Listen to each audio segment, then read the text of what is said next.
You're either going to own your stuff or your stuff will own you. If your money mindset is, can I afford the monthly payment, as opposed to how much does the item cost, right? Those are two very different things. Okay.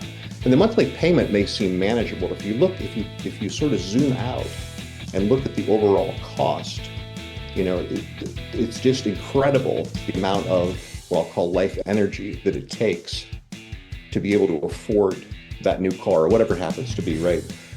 Welcome to the Teacher Money Show, the podcast dedicated to helping teachers navigate your unique financial challenges and unlock your financial superpowers. I'm your host, Sean Morgan, a full-time educator and personal financial coach and speaker.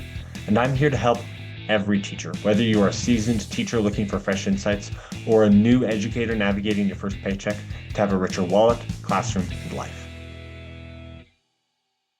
I'm super excited to have Scott Fritz on the show today. Scott is a 28-year veteran elementary teacher in the State College Area School District in central Pennsylvania. He began as a fifth grade teacher and has spent the last 13 years in third grade.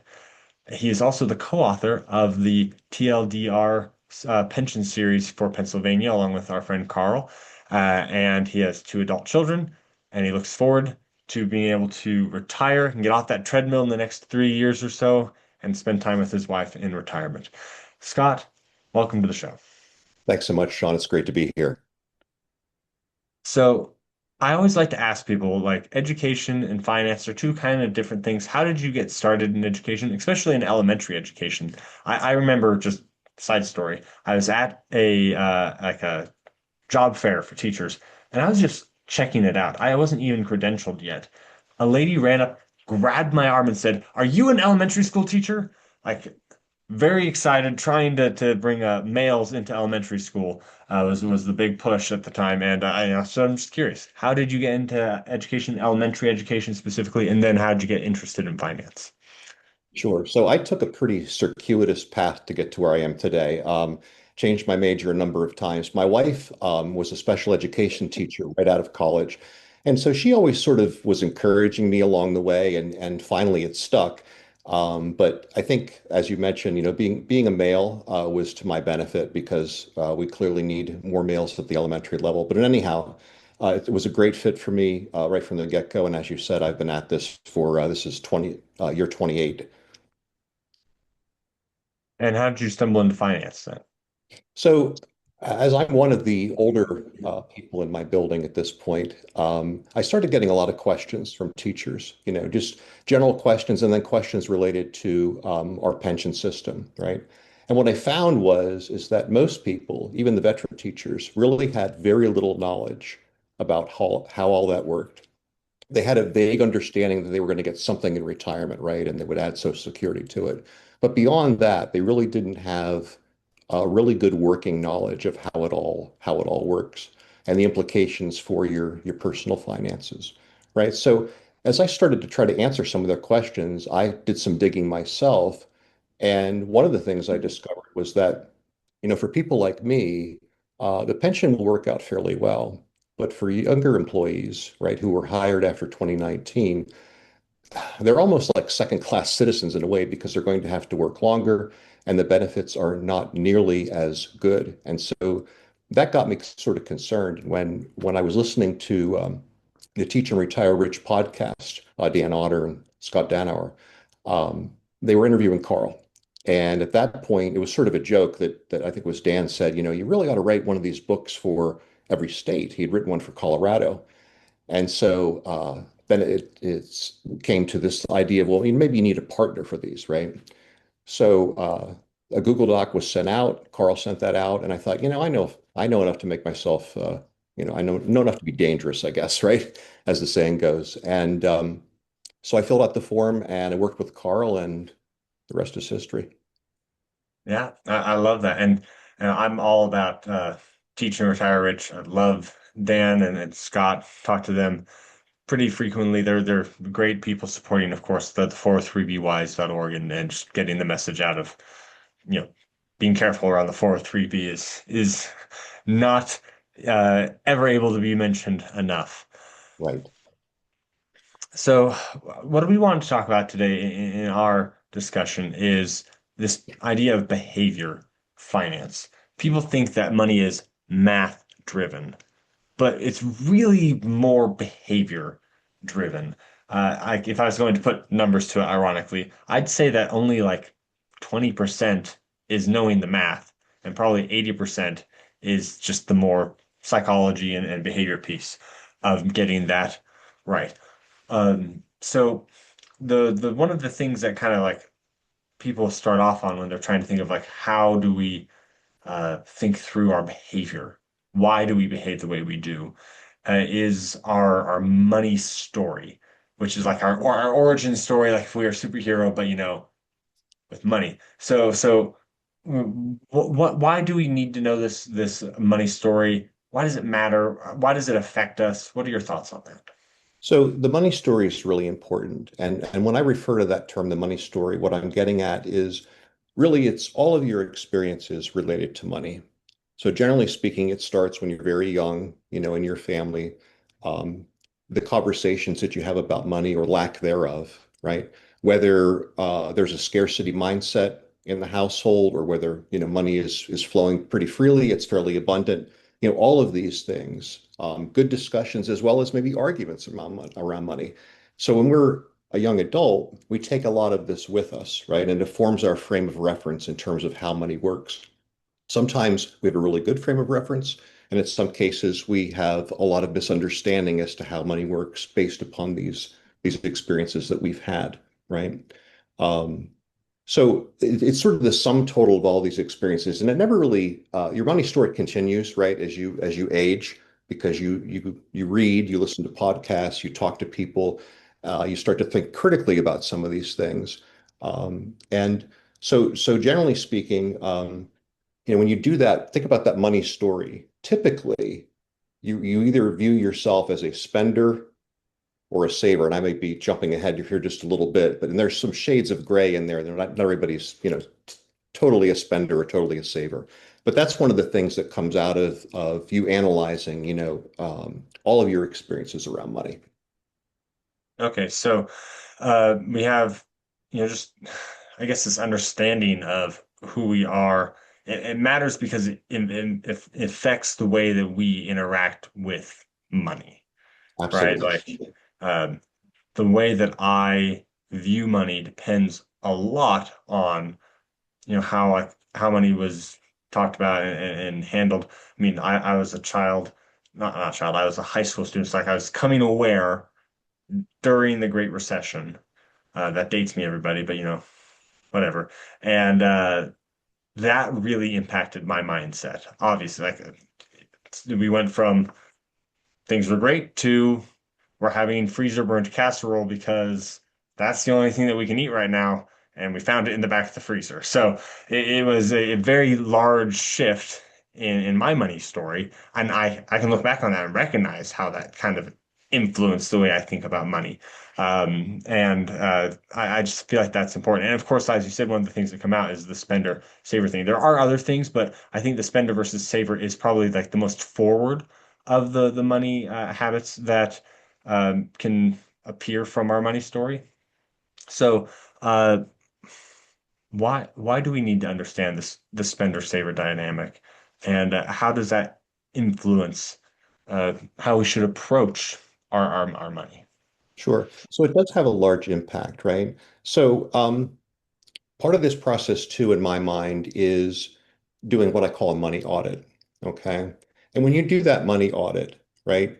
Some people call it financially naked. I've heard that term before because it can be quite eye-opening, and in some cases, quite frankly, it can be embarrassing for folks when they realize some of the ways in which they're spending money, for example. Okay. And so that audit can take a variety of forms. There are a lot of good budgeting tools out there. Paper and pencil works just fine. So what I would recommend for people to do is take a look at a month's worth of your expenses, okay, and try to categorize those. And the number of categories varies by person, but you get the basic idea. So you take a look at all these things, you try to categorize things, and then you look for patterns. Okay. At least that's what I did in my own personal life. You look for patterns. And you start to ask yourself some important questions. such as, do I really need 10 streaming services, right? Or do I need that daily drive-through latte? Okay. And so you ask yourself some of those hard questions, and where it really comes down to is what do you define as the quote good life, right? And what really do you truly value, right? And there's not necessarily a right or wrong answer here. For some people, it's that great car that they have in the driveway, right? And that's fine. For other people, it's the vacation that you can take, right? So it's different things for different people. Um, so again, do the math, right? Ask yourself some hard questions. Um, and there's some important things to think about, right? You you're either going to own your stuff or your stuff will own you. Okay. Now, what do I mean that by that? Um, if your money mindset is, can I afford the monthly payment, as opposed to how much does the item cost, right? Those are two very different things. Okay. And the monthly payment may seem manageable. If you sort of zoom out and look at the overall cost, it's just incredible the amount of what I'll call life energy that it takes to be able to afford that new car or whatever it happens to be, right? One of the books that was really, really pivotal for me was Your Money or Your Life, I believe, by Vicki Robin. It's a fairly dense read, but I would highly recommend it to anyone. Um, and really the key takeaway for me was just how much time that you have to spend at work, based upon your salary to be able to pay for some of these things, right? And it was just tremendously eye-opening for me. And I would highly recommend that book to anyone. Yeah, so a couple things. One, I just I notice dumb things sometimes, and I just have noticed that the number one example for like is that fancy car in the driveway might be your thing. No judgment there. Everyone says that. And I feel like it's because no finance person's thing is the nice car in the driveway. I'm not sure if that's real or not, but like that's what everyone seems to point to. But I mean, it's just the how much is the thing worth? And I think this ties really into like your money or your life. You said like the life energy, and immediately I thought of your money or your life as well, because it is such a amazing book for just the perspective shift of like, okay, don't say this is $100. Say this is, 100 divided by my hourly wage is how many hours of my life that I Right. spent to buy this thing, right?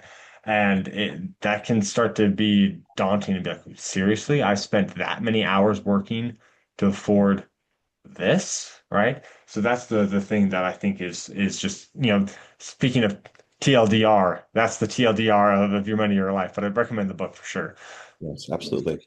Yeah, I mean, that new car smell, it wears off after a while. And after a period of time, it's just, a vehicle to get you from point A to point B, right? At least that's the way I look at it. Some people don't look at it that way, but that's okay. That's what makes personal finance personal, right?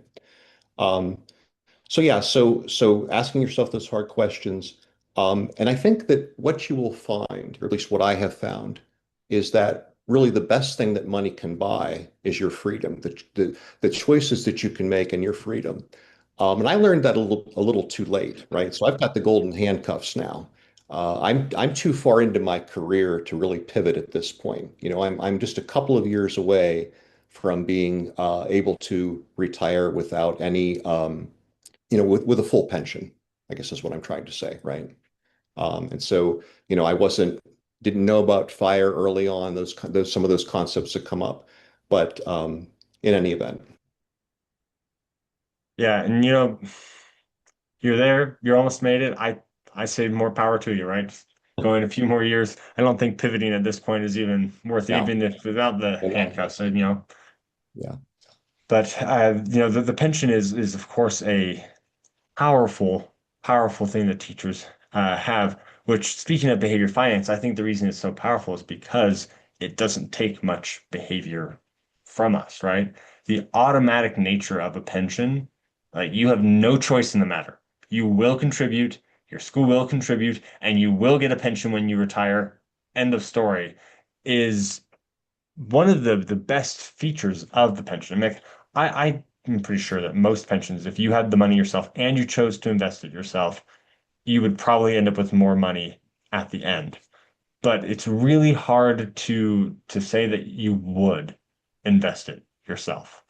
And that one factor alone has saved many a teacher because they didn't have the choice and they at least have that pension, right? I think that's a really a powerful piece. Absolutely. The certainty of that is very powerful, right? And so for me, my money story has changed significantly from when I was hired, and my views on how money works is far different than it was previously.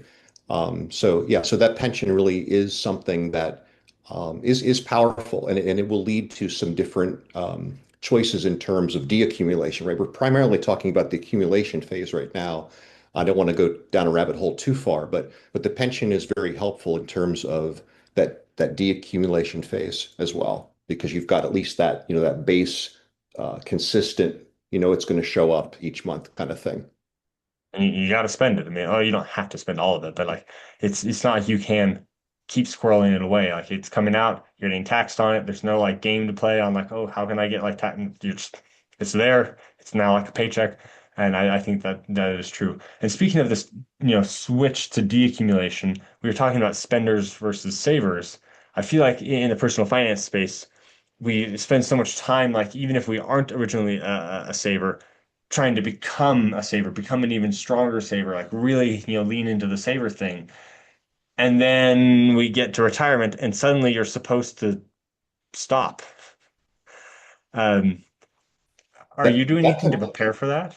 so that can be very challenging. So if you're wired naturally as a saver, when you do get to retirement, I've heard a lot of people interviewed and asked this question. It is very difficult, you know, to spend that money. You spent all this time, 30 something years in most cases, accumulating. And maybe the stock market has a bad day, and there's a lot of emotion tied to this, right? So it can be quite challenging to become a spender. But I think if you spend enough time knowing how money works, right? Asking for help when needed, there's nothing wrong with asking. There's a lot of do-it-yourselfers out there, but I myself have a financial planner that I bounce ideas off of because it can be kind of emotional. I mean, it's like you say, it's a math problem at one level, right? But you've got that emotional component too, and sometimes that emotional component will overtake you, and you might, not make the best decisions. So it's good to have somebody in your court that you can, bounce ideas off of. And if you're looking for a financial planner, I always recommend Nectarine, who's an affiliate of mine, but it's a place where you can go and find fee-only financial planners that are full-time fiduciaries, which is what you want. You don't want anyone that's going to try and sell you products or anything like that. So if you're interested in that, you can go to teachyourmoneyshow.com/recommendations with an S on the end, and you can find a link to Nectarine there and get a financial planner. I firmly believe in getting solid quality advice. And advice is probably even the wrong word. I love the word plan, financial plan, because you're saying, okay, this is where I'm at, this is where I want to be. How am I going to get there? And then once you get to retirement, it's like, all right, this is where I'm at, this is where I need to stay, or this is what I need to do, to like they'll help you with that piece too, because the advisors tend to only be like invest, invest, invest, invest, invest, but a planner can bring in all sorts of different things for every different piece of your life. And then uh, for this moment when you need to switch from saving to spending in retirement, it, it's almost I feel like maybe I'm wrong. So I love your feedback on this thought I was having. It's almost like you need to change the emotion, change the behavior by looking at the math because it can be really scary to be like, I need to pull out all this money. Oh no, I'm going to run out of money. But I was listening to, uh, I don't remember his name. I think his name is Aubrey. But he was explaining how like the 4% rule is like that we use to like determine how much you can withdraw from the money you have is only if you like death march it from top to bottom in a worst case scenario. But if you're willing to like adjust by like 0.25% in a really bad market, then it like just makes the whole thing super super easy to not run out of money.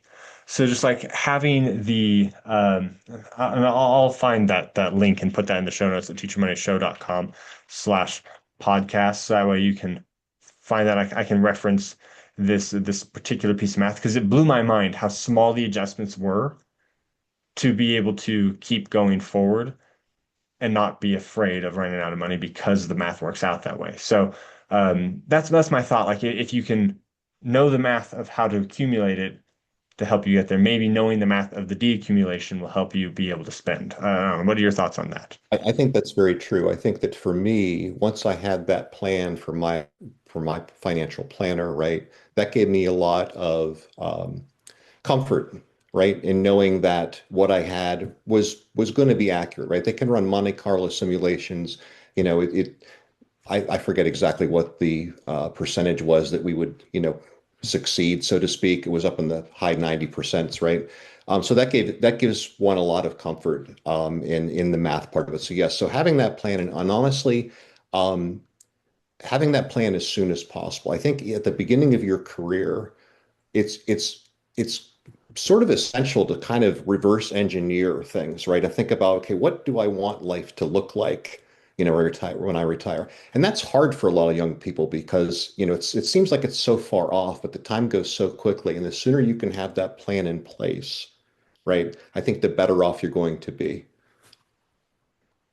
Yeah, and I love I just had an episode where we were talking about um being super vivid with it. Like what temperature do you want your house to be? Like, like just like all sorts of like specific things. So that way it's not like, oh, when I retire, I'll, get there someday. It'll be great. No, like this is exactly what I want my life to be like. I feel like that's much more motivating to get you there. Right. And I think that's why conversations like this are so important because, quite frankly, when you get your bachelor's degree and even when you get hired, central office is not talking about this stuff. They don't talk about it in your 4-year degree, and it's so critical. And what oftentimes happens, and this goes back to a previous comment, what oftentimes happens is, you get 20 years in, 25 years in, you're raising your family, life is crazy, and then all of a sudden you stop and think, hey, in 10 years, I'm done. What have I done to this point to really prepare myself? And that's where a lot of people find themselves. So, that's why writing the book was so important to me, having conversations like this, trying to reach out to colleagues because it is just really, really critical. And oftentimes money is, in some people's minds taboo to talk about, but really it is something that needs to be discussed so that you can feel good about, what your second act is going to look like. And if I could get on a soapbox for a moment, Yeah. I am so tired of central office not talking about this. I have been working for the past year, reaching out to, superintendents, principals, unions, local unions, to tell them about this problem and to say, I'd love to talk to you about it. I'd love to help. And I've been getting stiff-armed the whole way with, we're not interested. We don't need it. We're fine. We have, equitable advising us. We don't need your help. Like, just like some of the most ridiculous, just putting your head in the sand I've ever seen. And it's crazy. So we need to start advocating. We can't just be the silent person accumulating wealth in our school, not talking to anybody, not like we need to tell central office this needs to happen. This is the benefit. This is why you want your teachers to have this. This is how you're going to help your teachers. You're going to improve our lives if you pay attention and just keep annoying people about it until something changes because they aren't listening to random me reaching out. But if you get teachers involved and the teachers start talking about it and you tell your union leaders this matters, they can start making change. But I mean, like I had local union leaders tell me we don't need this because we have equitable. And I said, equitable is the problem. Here is a link to them getting sued. Here's why it's a problem. And they just said, no, we're fine, right? That just blows my mind that their job is supposed to be to help teachers and they aren't. So getting off my soapbox now, but That's okay. No, please go and help. I would just add that, and if I could be so bold, historically, I think in a lot of cases, I don't know how much of this goes on anymore, but in a lot of these firms, Equitable and so forth, they're sort of in the back pocket of some of the unions, right? I know that was, sometimes the case in Pennsylvania. And so that, those kind of habits die hard. And there's other reasons why they don't want us to do it as well, but that's sort of probably another different a different podcast altogether. But Yeah, I realize that, but I mean, you'd think that if like a locally elected regional union person, they're not getting kickback from these lobbies or anything like that. So I just don't understand why they won't listen. But yeah, I just didn't realize how deep the root of the problem must be if we're not able to get headway with I can help you give your teachers $500,000 if over a 40-year career, because that's how long they're going to be teaching these days with these, second class citizen things. If they're, investing, it can be up to $500,000 that they would be getting back by lowering their fees, and they don't care. Okay, let's move past this. that's Uh, I need to get my behavior in check, apparently. Calm down there. But take a breath, anyways, Sean. Take a breath. so, something I really wanted to talk to you about was, and I love this idea because I'm feeling this, back and forth pull and stretch right now, is these competing goals that we have, right? So we're trying to get the behavior in place of, saving and investing and covering day-to-day expenses. So, uh, how can we organize our priorities on these goals and make steady progress without feeling overwhelmed? Because that overwhelmed feeling is the behavior piece coming in, the emotions coming in. And that's what we want to avoid, the leading to sticking your head in the sand. Right. That's a really good point. So I'm not a big fan of rules of thumb. However, when it comes to trying to prioritize some of these things, I think there are some things that are pretty universal. Okay. So for example, after you do your money audit, as we talked about previously, if you come to the realization that you have a fair amount of really high debt, credit card debt, for example, right? That to me should be a really big priority, right? The percentages on some of those, the interest rates are just crazy. Okay. Now, I would also say at the same time, I'm not a big believer in doing things sort of in a lockstep fashion. Okay.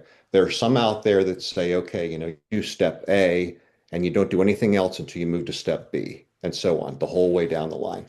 Um, I would say that that's probably the biggest mistake you can make. And why do I say that? Well, if you're just focused on just the debt reduction, for example, to the exception of everything else, the opportunity cost of not investing is huge because for the vast majority of us, families and all of the things that come along with that, it's going to take decades of investing for you to get to the point where you are going to have the quote good life, whatever that means for you in retirement.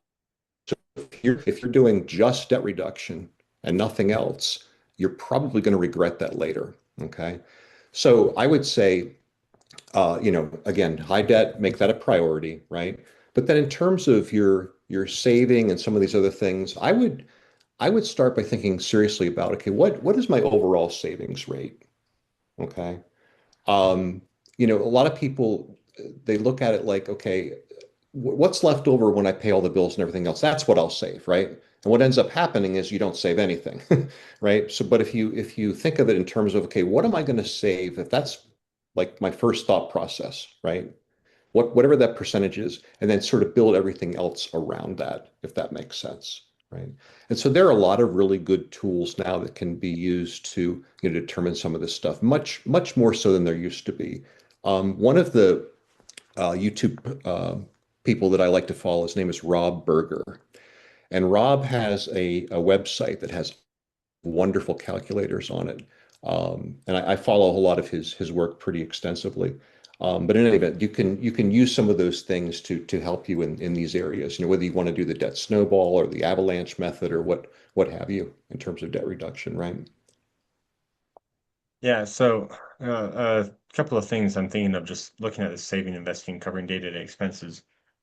Um, you triggered a memory. I was just reading The Richest Man in Babylon for the personal finance class I'm teaching, and they have a chapter in there on debt and getting out of debt and the debt plan.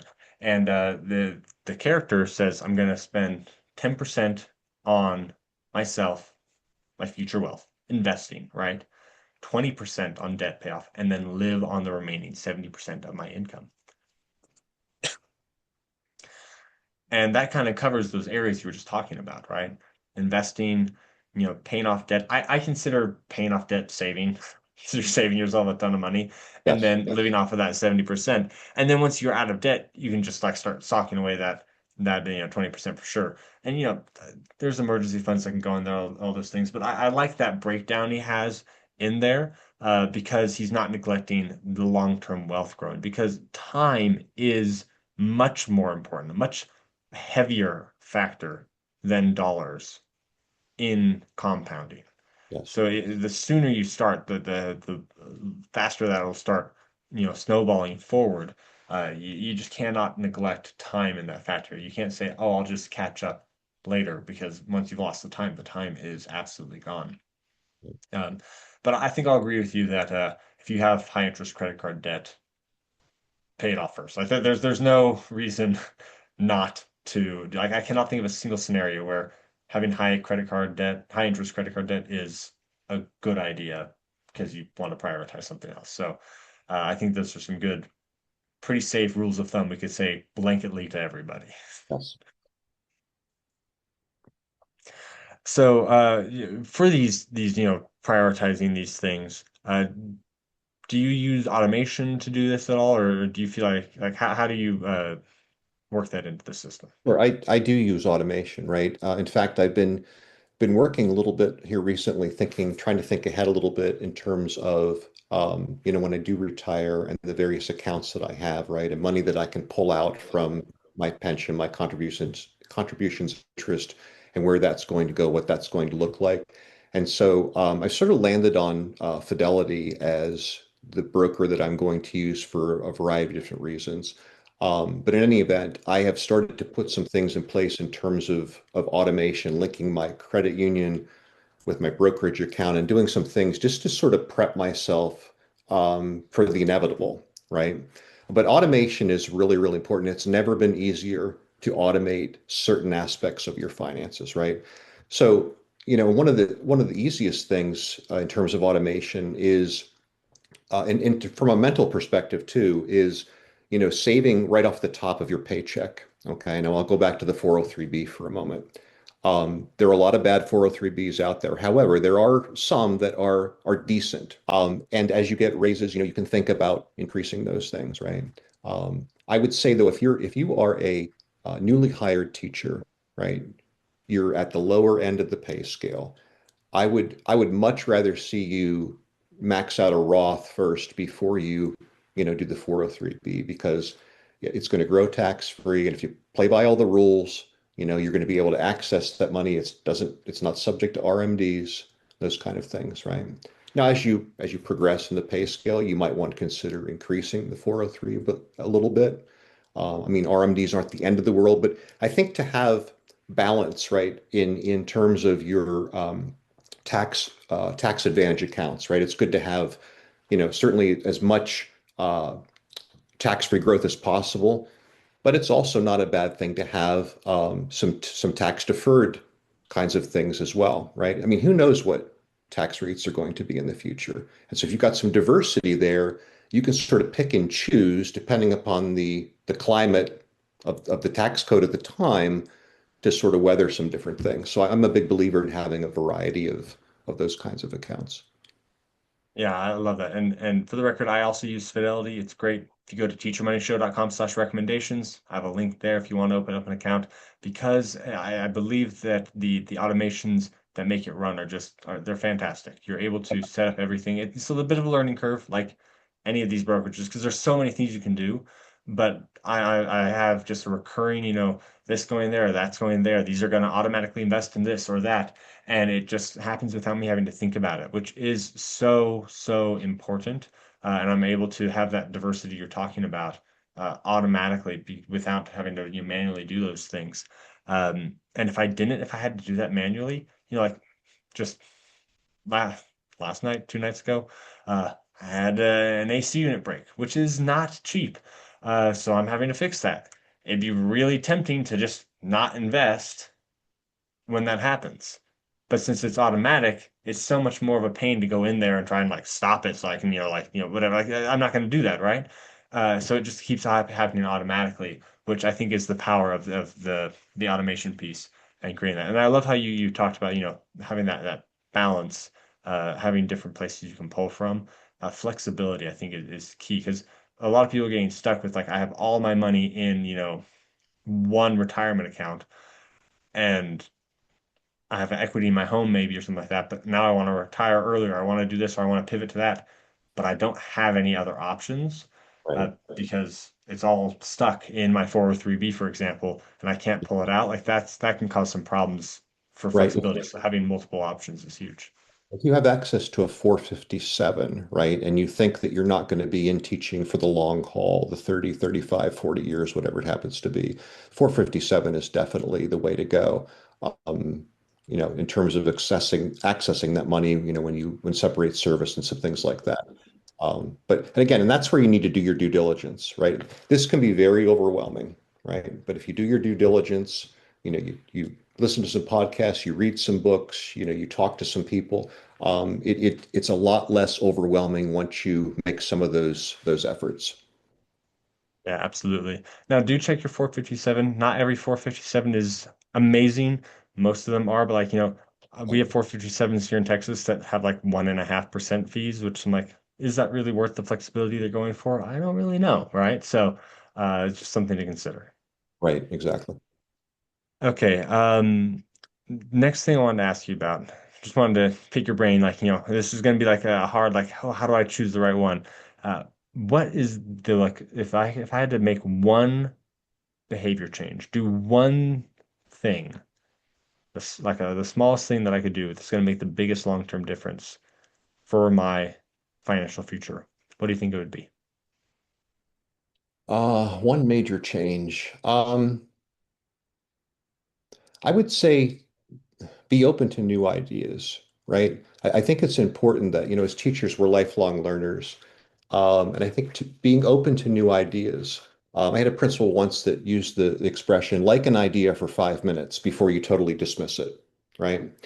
There are a lot of good viewpoints out there and a lot of not so good viewpoints, but if you sort of let something sort of stew for a little bit, think about it, think critically about it, you may end up adopting it, right? So to me, I think that being open to different perspectives, um, and at the same time doing your own due diligence, your own homework, that kind of thing, I think that's probably a real game changer for most people. Yeah, and I think that kind of ties right back into that money story changing over time thing. Is like, I was one way and then I learned some more. I had more experience and I have changed the way I approach money. And having that openness, that plasticity of mind Yes. is really important in that. Okay, just a few more questions as we're wrapping this up. My last main question for you is, uh, what do you think in the context of behavior finance? What is more important, your savings rate or your net worth, and why? Sure, great question, Sean.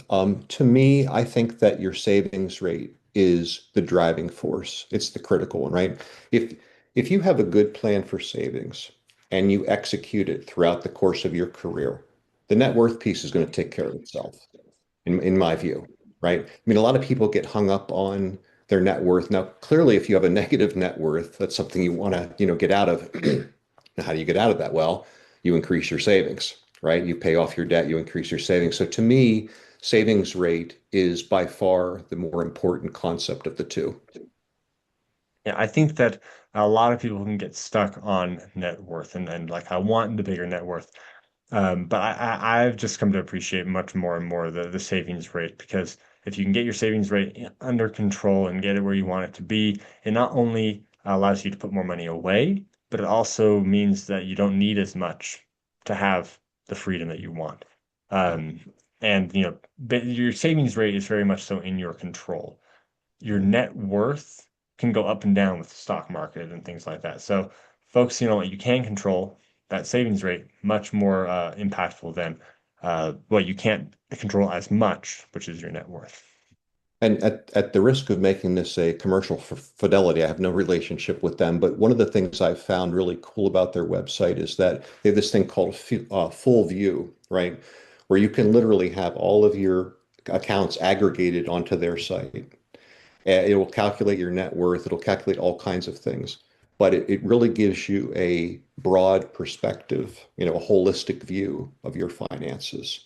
And so, again, getting back to the technology piece, it's never been easier, right, to track these things, to monitor these things, and to make decisions based upon, sound information. Well, I do have an affiliate relationship with Fidelity, and if you would like to open up an account, you can go to teachmoney.com/recommendations. There I you go. only recommend things that I truly believe in, right? I use them myself. I like them because they're good. I'm not going to recommend anything that I would not use myself. So obviously Scott likes them, I like them, and I haven't even explored that holistic view yet. I'm going to go check that out. I highly recommend it. It's really, I mean, I've played around with it a little bit. I will say one more thing, and then I'll get off the Fidelity. Their customer service is outstanding. I had to call regarding a couple things I was a little confused about, and they couldn't have been more helpful. So really, That's really, awesome. that, And my friend Jenny works at Fidelity as customer service rep, and they're paying for her to get her CFP while she's doing that, which I think is pretty darn cool. wow. Completely unrelated to what we're talking about, but Yeah, I think that's awesome. And since she's a customer service rep, it must be great customer service because she's there great. you go. Okay. Anyway, so we got our last two questions for you here that I ask all of my guests. First question is, if a teacher wants to ask you a question, maybe learn about more about the TLDR book for Pennsylvania, how can they contact you? Sure. So I'm going to show my age here just a little bit, but my personal email is scottfritz at AOL.com. And I've had that since the internet became a thing. That's all one word, no caps. So I do check that pretty frequently if you want to reach out. Um, that's probably the best way to get me. I think I may have sent you a link to my sort of ongoing website that I've been working on the past couple of years when I have time. They can, I mean, if you want to put that in the show notes, if you still have that, that's fine. They can click on that and there's a link to my email in that as well. All right, yeah. So Scott is looking towards retirement. Maybe the next act will be some sort of financial planning, correct? Yeah, there's going to be something along those lines. I haven't quite figured it out altogether, but some level of either teaching or coaching or something along those lines is going to be something that I'm going to look to do as my second act. Fantastic. So be on the lookout. We'll have to bring Scott back when he retires and has that figured out, and we can, uh, support Scott and get more great financial information, having a great conversation with Scott. All right, Scott, my last question for you then is, what is your number one tip for teachers to have a richer wallet, classroom, and life? Sure. I think my number one tip would be when you're in the classroom, be as present as you can be. Okay. Teaching is extremely difficult. We all know that, but try to be as present as you can be in that moment. Always give 110%. And at the end of the day, you're going to be exhausted, but you're going to feel good about what you've done or what you've tried to do during the course of that day, right? And also I think don't become obsessed or too bogged down with the money aspect of it. But again, be open to new ideas, expose yourself to, good books, good podcasts, things of that nature, and it will all take care of itself in the end. Yeah, I love that. That's part of what makes teachers rich already is you have something that you do that you can feel good about. Exactly. That's the thing that we should really hold on to more than anything, I think. Well, Scott, thank you for coming and sharing your thoughts on behavior finance. I think this has been a fantastic conversation, and we'll have to have you on again sometime. Thank you for coming on the show. I appreciate it, Sean. It was a lot of fun. Thank you. Wow, Scott, that was a great conversation. Thank you so much for coming on the show. Now it's time for my clip notes, my top takeaways from this episode. Number one, do a money audit. Take a serious look at your money. I talk about this all the time. Track your spending and look at it. That's all he's asking you to do. Look at your spending. What have you been spending? Where is it going? And even if you have done this before, do it again. Take a moment to sit down and look at your spending granularly and see where you have been spending that you're surprised at or that you want to maybe cut back on. This is a great way to just keep your spending in check. Number two, you might be a spender or a saver depending on your money story. We are, of course, wanting to tend towards saving during this accumulation phase. But on the other hand, on the deaccumulation phase, you're going to want to be able to spend. So accumulating both of those habits are incredibly important in our behavior finance.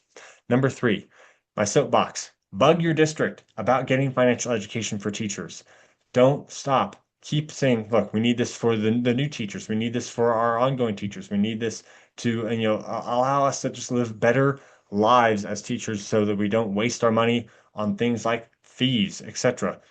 I'm asking, please bug your teachers, your administrators about this and bring your teachers in to bug them as well. So that way we can make a change for the better. Number four, don't neglect investing because time is the best thing you can do for your investments.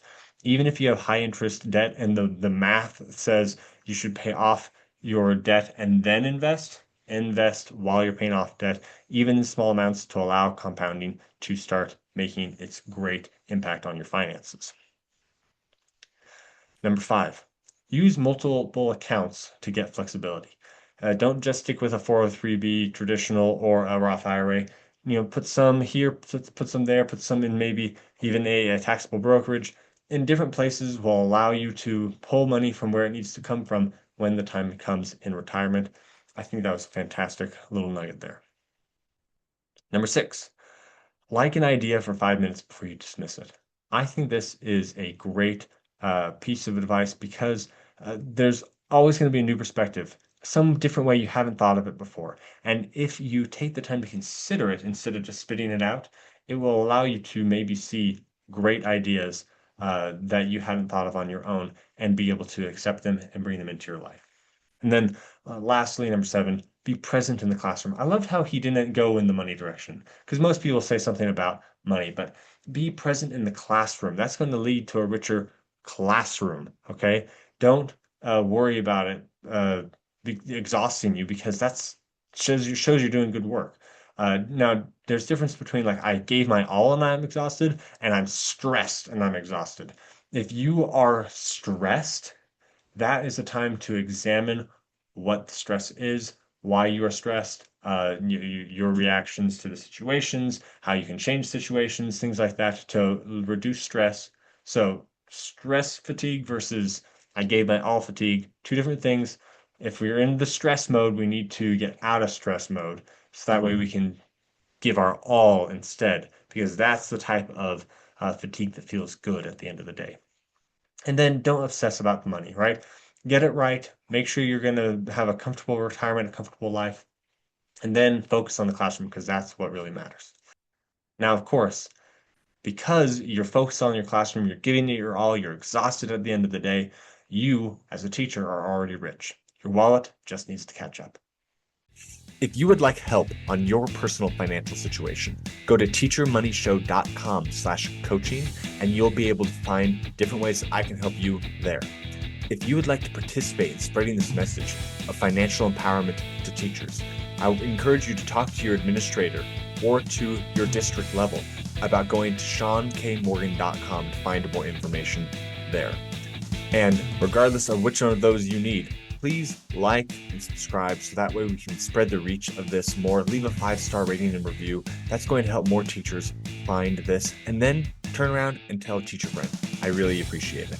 The contents of this podcast are informational in nature and are not legal or tax advice, and neither I nor my guests are engaged in the provision of legal, tax, or any other advice. You should not act upon this information without first seeking appropriate advice from an accountant, financial planner, lawyer, or other professional.